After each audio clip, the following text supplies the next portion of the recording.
Hola, buenas tardes. Vamos a empezar ahora en la mesa de debate El poder de la comunidad, aspectos psicosociales y prevención. Yo soy Mercedes Sigüenza, soy médico especialista con labores asistenciales y docentes, paciente enfermo de COVID persistente, miembro de la Junta de AMACOP y miembro de REICOP. Tenemos tres ponentes que os voy a pasar a presentar ahora. La primera es doña Sílvia Soler Vilagrán, portavoz del col·lectiu d'afectades i afectats persistents per la COVID-19. El siguiente es don Óscar Martínez Rivera, paciente, doctor en Educación y Sociedad de la Universidad de Barcelona, profesor e investigador de la Facultad de Educación Social y Trabajo Social, Fundació Pere Tarrés, Universidad de Ramon Llull. Y el tercer ponente es el doctor Miguel Ángel Campano Laborda, doctor arquitecto, profesor titular e investigador de la Escuela Técnica Superior de Arquitectura, Universidad de Sevilla, miembro de las plataformas Aireamos y Ventilando. Entonces le damos paso. Bueno, lo primero agradecer a los organizadores y al Congreso de los Diputados haberme invitado a participar hoy aquí. Para mí es un honor moderar esta mesa. Le vamos a dar paso a don Miguel Ángel Campano.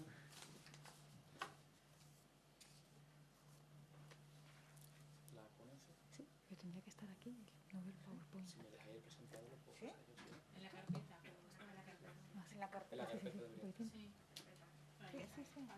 Ahí. Campano, aquí está. Creo que soy yo. Sí, sí.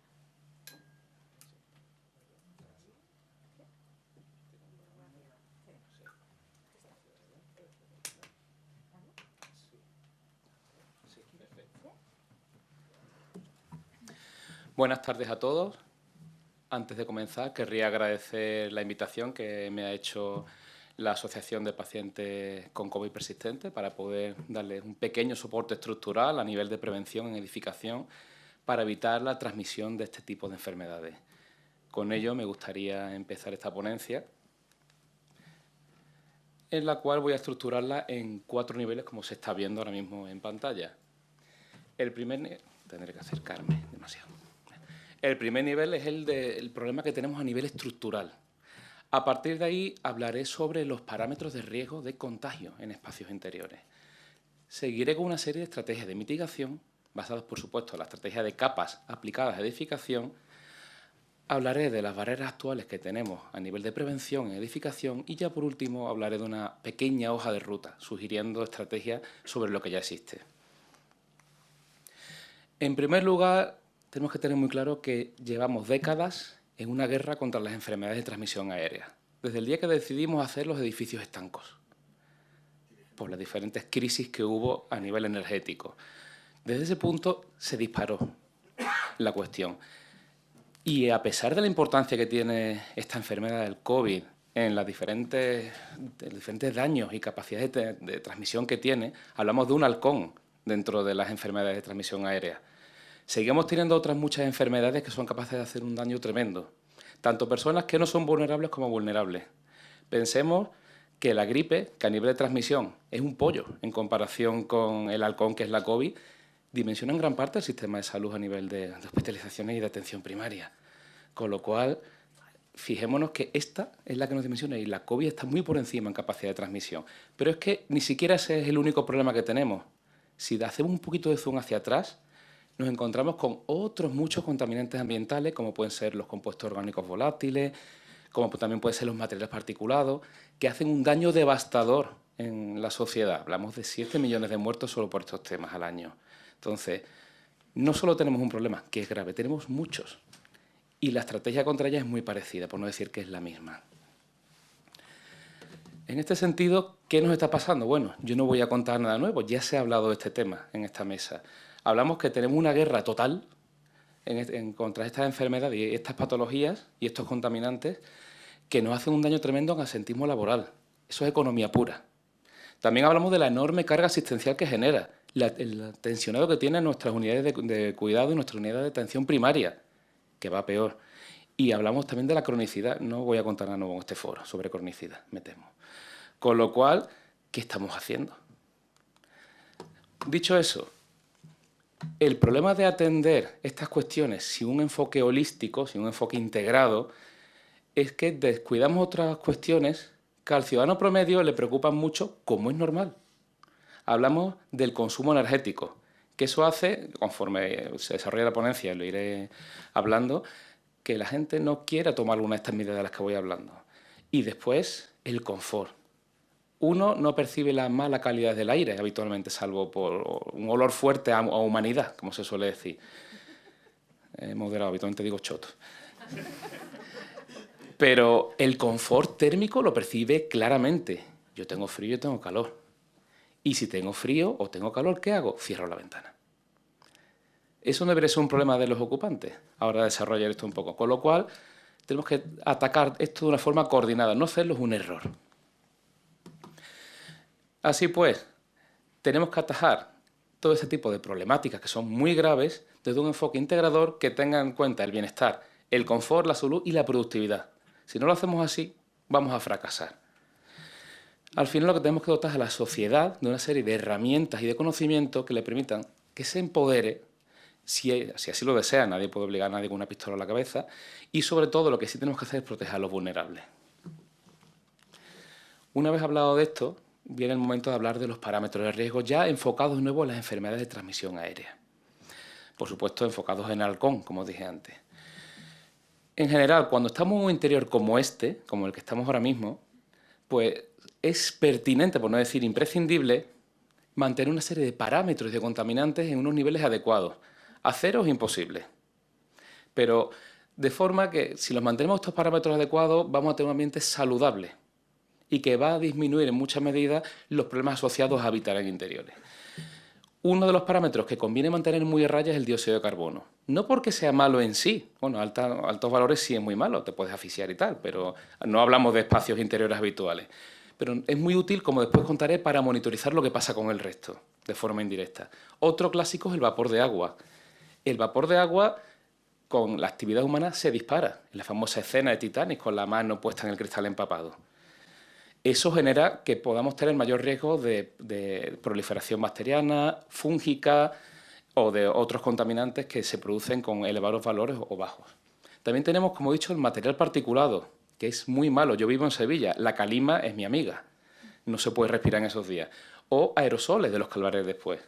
También hablamos de los compuestos orgánicos volátiles, que son tremendamente irritantes para los pulmones. Tenemos, por supuesto, los patógenos. Tenemos un amplio arcoíris de patógenos, entre los cuales está la COVID. Y, por supuesto, como digo, los olores relativos a la actividad humana. Todos hemos estado en un aula alguna vez en nuestra vida, durante una buena parte, de hecho, ya que habrá docentes, y conocen el famoso olor a tigre al abrir una puerta de un aula que prácticamente se puede masticar. Eso nos está diciendo el problema que tenemos dentro de esa aula, no solo de olores, sino de liberación de patógenos derivados del metabolismo de la transmisión humana. En este sentido, uno de los vehículos principales son los aerosoles. Esta infografía famosísima del país lo que nos viene a decir es que respirando podemos soltar la famosa gotícula, pero la mayor emisión que hacemos es de pequeñísimas partículas de origen biológico de nuestras mucosas que pueden o no llevar arrastrando virus, bacterias y otro tipo de patógenos que después son reinhaladas por el resto de ocupantes. En este sentido, yo, si estuviera convaleciente de alguna de estas enfermedades, estaría obsequiando a todos los presentes con una probabilidad de riesgo de transmisión relativa. En este sentido, cuando hablamos de riesgo de infección por aerosoles, insisto, la COVID es una más. Es la que ha puesto el foco en esto, pero a nivel técnico esto se sabía desde los años 60 y mucho antes. Otra cosa es que se haya mirado para otro lado. Hablamos que la actividad condiciona muchísimo la emisión de partículas potencialmente infectivas por parte de alguien que esté infeccioso. La actividad y, por supuesto, la vocalización.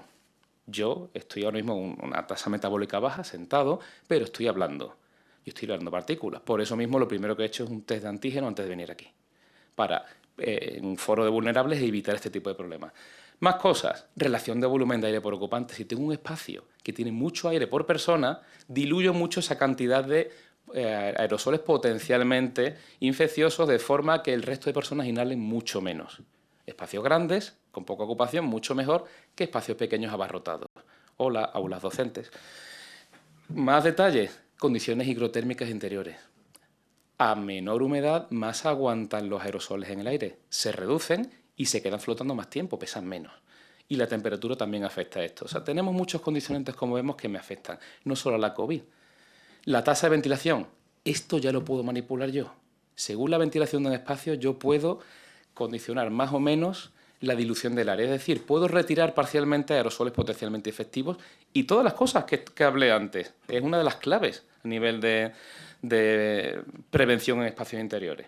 Por supuesto, puedo utilizar filtros HEPA, entre otras cosas, o el uso de mascarillas, como las que están llevando gran parte de los presentes o yo mismo. Pero esas medidas no deberían ser más que complementarias a la ventilación. La ventilación es la clave en todo esto porque es la forma más sencilla. Y también existen los sistemas de ultravioleta, que son un buen complemento si son instalaciones fijas, que no portátiles. Hablemos de estrategia de mitigación, aunque alguna he ido adelantando. La ventilación va a ser la gran estrategia en este sentido, pero ahora haremos pistas. ¿Cómo puedo controlar yo si la ventilación de un recinto como el que estamos es buena, regulera o muy deficiente?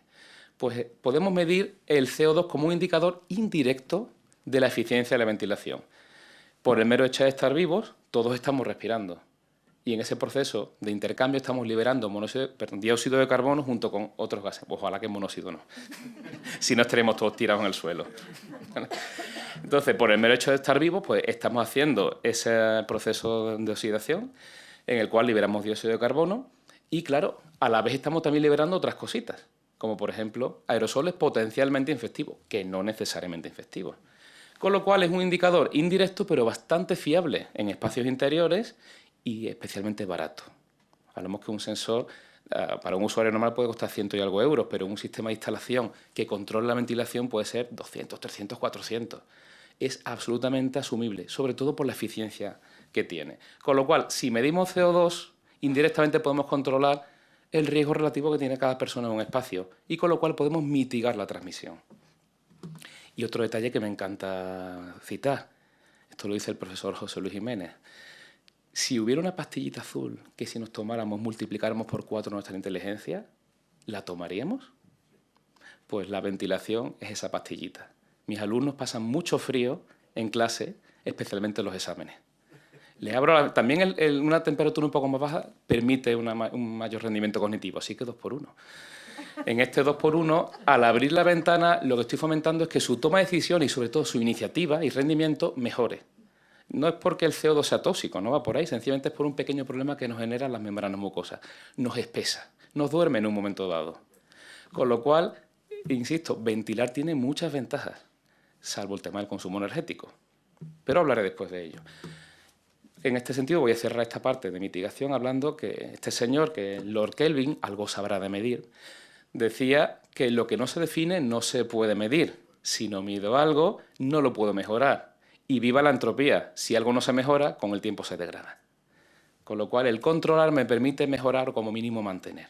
Y sobre todo, regular. Un pequeño diagrama de soluciones. Por supuesto, antes de hablar de todo esto, tenemos otras medidas no farmacológicas, como ya he dicho, mascarillas, test de antígenos, hay muchas.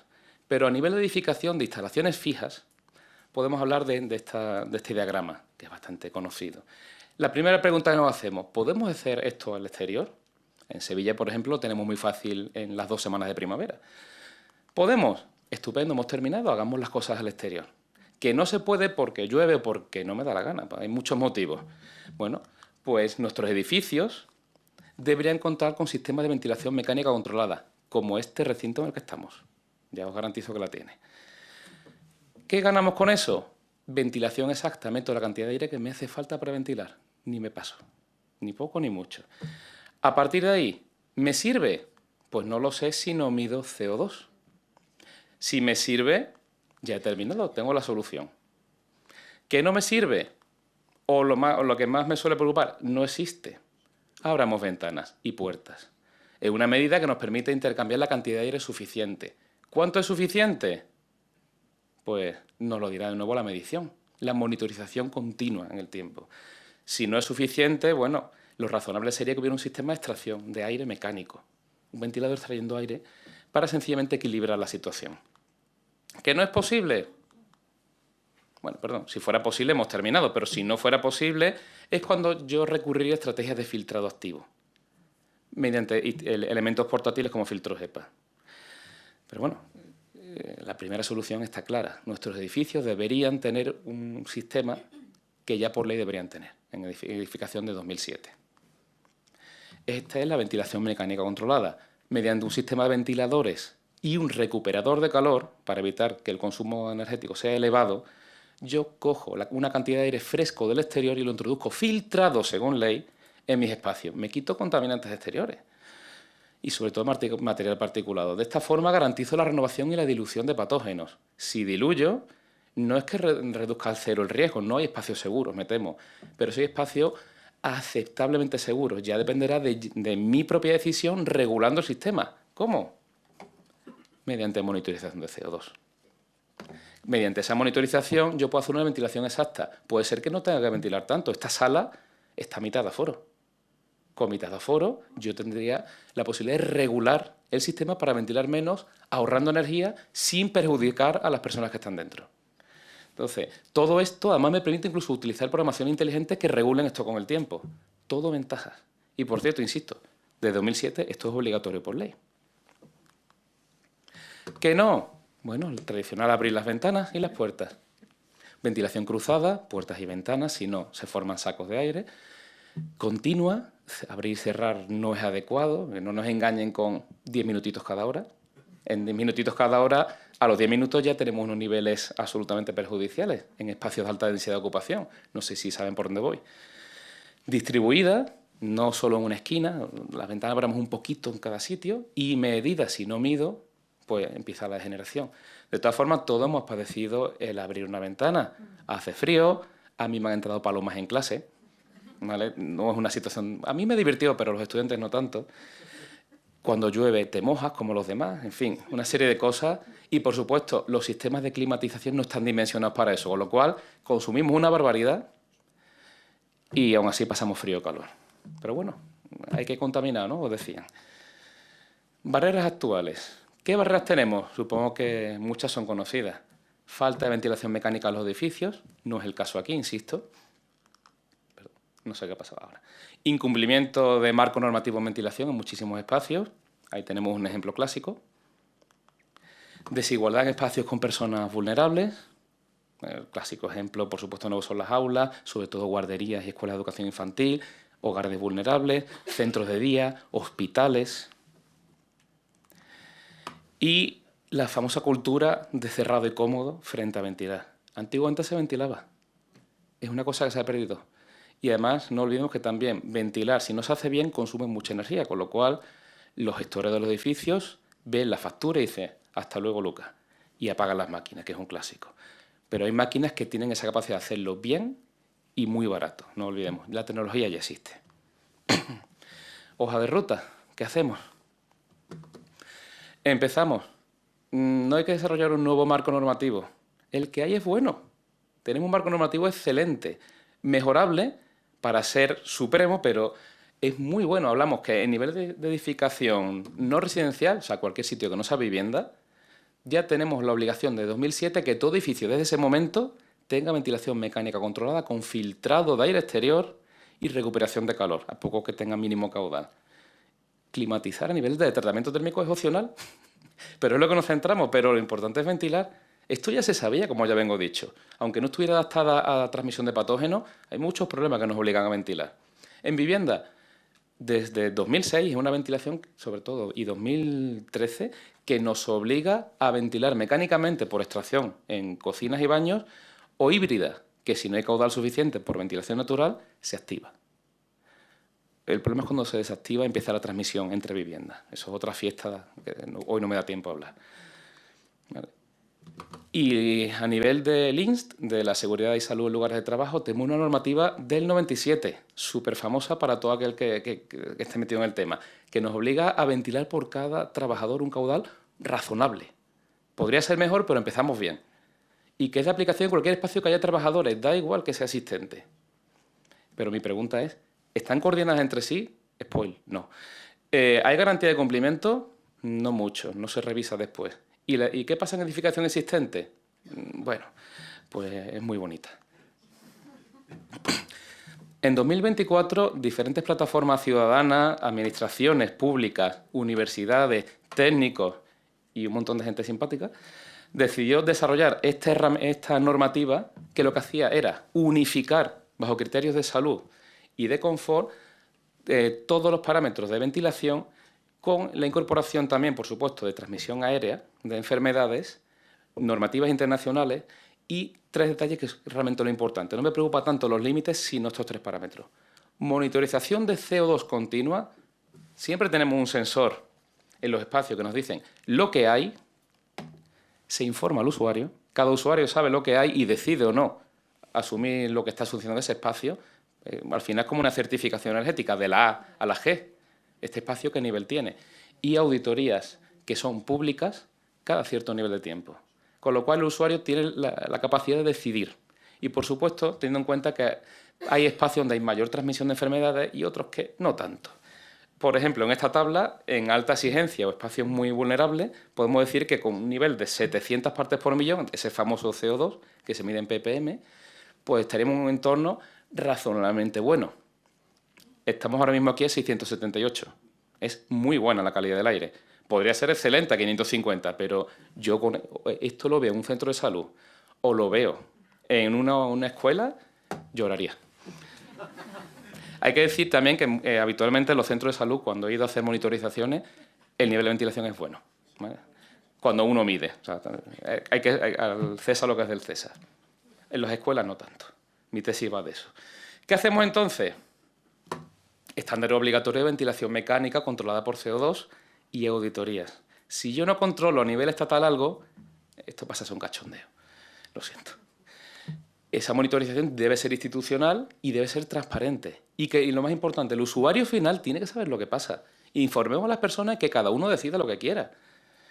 A partir de ahí, hagámoslo, demos ejemplo, como pasa en la certificación energética, con la edificación pública. Yo, como parte de la administración pública, profesor de universidad, abogo porque demos ejemplo siempre. Y ese ejemplo tiene que ser en sitios donde haya vulnerables. Hablamos de centros educativos, guarderías, centros de día, centros de salud. Ahí debemos estar pendientes. Hogares vulnerables y pymes, incentivos. Permitamos que tengan viviendas dignas y que puedan estar más seguros. Insisto, no podemos estar seguros, ojalá. No vengo con soluciones milagrosas. Y, por supuesto, divulgación. Sin eso hemos perdido la batalla. A modo de conclusión, me temo que esto sigue siendo, a nivel de prevención, calidad del aire, una asignatura pendiente. Es una revolución que viene dada igual que vino la revolución de beber agua potable. Uno no bebería ese agua, yo tampoco respiraría un aire sucio, y es una medida de equidad y protección sanitaria, no es un lujo. Y sabemos que es muy fácil y barato llevarlo a cabo, esta monitorización, el CO2. Aunque este foro se ha vinculado a COVID persistente, es un problema grave dentro de todos los que tenemos. Es que tenemos muchos puntos para poder abordar esto, no nos quedemos solo en uno, aunque sea grave. Y la solución, quiero que esto quede muy claro, es, técnicamente ya lo sabemos todo. A nivel de sistemas podemos diseñarlo, se están diseñando millones de espacios, es perfectamente escalable, la industria lo controla perfectamente y lo único que hace falta es que los estándares se cumplan, que haya voluntad de su cumplimiento y voluntad para garantizar que se cumple. Y a partir de ahí, ayudas secuenciales para que esto se pueda implementar. Y hasta aquí mi ponencia. Muchas gracias. Bueno, ya por último, para Miguel Ángel. Dada la enorme trascendencia que tiene la calidad del aire interior que respiramos, es conveniente que ésta sea adecuada tanto en espacios públicos como privados. En cuanto a las recomendaciones de los espacios privados, es importante que éstas sean fáciles de llevar a la práctica y que estén al alcance económico de las personas. En esta línea, ¿cómo podemos adaptar nuestra casa para evitar infecciones de una forma práctica, sencilla y accesible? ¿Cómo podemos reforzar cuando tenemos un positivo en casa? ¿O cómo podemos reforzar nuestra casa cuando viene visitas? Porque socializar también es una parte muy importante para todas las personas, incluyendo los enfermos de COVID persistente. Gracias. ¿Puedes colocarnos el PowerPoint, si es posible? Sí. Es que daba la casualidad de que algo llevaba preparado y no era. Siempre tengo diapositivas extra por si las moscas. Entonces, casi bingo. ¿Puedes colocarlo al final, por favor? Sí, un segundín. No, si no, yo le doy, si no. A lo rápido. Ahí estamos, vale. Aquí. Punto 1. Aunque no es obligatorio actualmente, La normativa vigente, que es el Código Técnico, permite un tipo de solución muy buena, que es la ventilación por recuperación de calor. O sea, lo mismo que ponemos en edificios no residenciales, se puede colocar y a un coste relativamente asumible. La última que he puesto fue hace un mes y algo, en un proyecto. También hago cositas como profesional en arquitectura, y costó unos 2.000 euros la instalación completa de la máquina con todos sus avíos y los conductos. O sea, que no es una solución inasumible, sobre todo en nueva vivienda, que permite ventilar de forma exacta, incluso reforzar o colocar un pequeño filtro en nuestras viviendas. De esta manera, lo que podemos es forzar que la ventilación sea nuestra, la controlemos nosotros y no dependa de la comunidad. Que os voy a contar un secreto: en mi bloque de vecinos la han apagado la ventilación mecánica centralizada. Entonces, yo lo he hecho poner un ventilador en mi vivienda, expulsando el aire por el shun de ventilación. La vida es triste, ¿vale? O sea, en casa del herrero, patadas en el trasero. Eso es una opción. Control mediante CO2 y colocar un recuperador de calor, que en 2-3 años se ha amortizado económicamente, ¿vale? Porque el ahorro eléctrico que permiten es tremendo. O sea, garantiza esa ventilación mínima, en vez de que te entre aire frío por las rendijas de las ventanas, y de repente tienes un hogar neutro, exquisito y bien ventilado. O sea, win-win, que le diría yo. Y aparte, no tenemos a lo mejor 2.000 euritos. Yo los he ahorrado. Yo estoy deseando ponerlo en mi casa. O el espacio. Tenemos la estrategia de filtrado. Podemos colocar un purificador de este tipo, EPA. Yo tengo 3 en casa. 3 porque tengo un niño que tiene 1 año y pico y es un golfo, entonces le tengo puesto uno en su habitación, otro en el salón y otro en mi habitación, pero también hay que decir que esto es un 2x1. Lo pongo por el tema visitas. También mi madre tiene ciertos problemas de salud, entonces está bien cuidarla. Y, por supuesto, porque me evita limpiar tanto, porque se come el polvo. Entonces, que en casa también limpio yo, ¿vale? Entonces, este tipo de sistemas dan una capa extra, pero ojo, hay que saber usarla. El mecanismo es el de un sonajero. Es un ventilador enganchado a un filtro, con lo cual lo que hace es que el aire de la sala entra en ese elemento y lo expulsa hacia arriba, filtrándolo con el nivel de calidad de una aspiradora. Es un filtro EPA. Es el que cuando diseño quirófanos va en el filtro final, para que le dé al paciente que está abierto en canal el aire lo más purificado posible. O sea, no, poca broma, como diría el humorista. Entonces, este sistema es muy útil colocarlo, pero hay que saber usarlo. Es volumen al máximo de velocidad, puesto en una zona central y sin objetos cercanos. Y cambiar los filtros cuando toque. Si hace falta, esta ponencia la puedo dejar, si no está en los medios que yo trabajo, en Twitter, tenéis cómo se cambia, ¿no? Tampoco es difícil. Y esto es una cosa puntual, que el precio, 110, 150 euros, los que yo tengo en casa. No hago propaganda de estas cosas, no me pagan, ¿vale? Pero que es una solución asumible y que nos quita muchos problemas. Insisto, en Sevilla con la calima esto es una maravilla, ¿vale? Me permite tener espacios más o menos saludables cuando es imposible abrir la ventana, ¿vale? No sé si con eso he conseguido responder. Sí, muchas gracias. Y haciendo más difícil la pregunta, ¿cuántos serían los mínimos filtros o purificadores de aire que habría que poner, por ejemplo, en un piso de 90 metros? La pregunta, yo iría sobre todo por espacios.